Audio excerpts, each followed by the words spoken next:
This video shows how to build your own key if you lost yours for your TTR 225 ignition. Here we see the top of the ignition with the security bolts exposed. You have to create your own slot in those to be able to remove those to open up the key housing.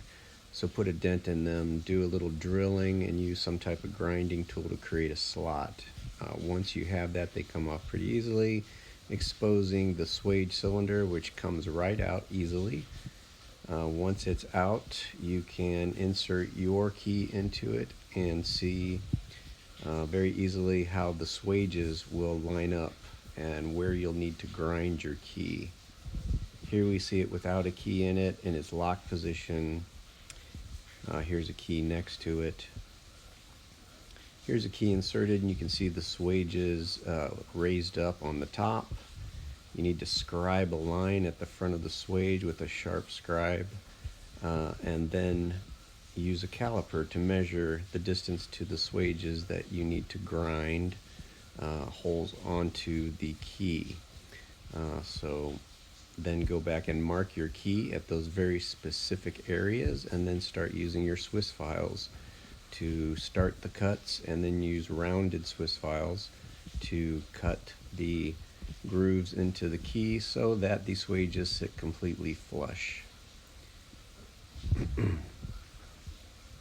Once you've accomplished that, your key is done. Go back and polish the swages. Use a file or a grinder and then polish them so they all fit your key perfectly.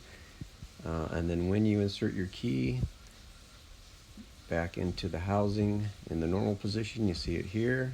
Turn to the right to run the bike on, and then when you push it down and turn to the left, it locks your steering column. Here are the replacement bolts you can get at Lowe's to replace the security. You see the security bolts up top and the replacement bolts below.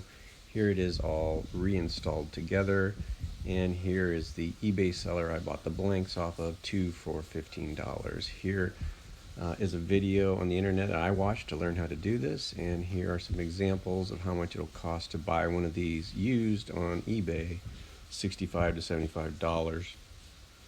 I also did what some people said, was contacted my local locksmith, who quoted me anywhere from $65 to $90 to make me one key. In the end, I spent $15 on keys and $1 on replacement bolts. Good luck.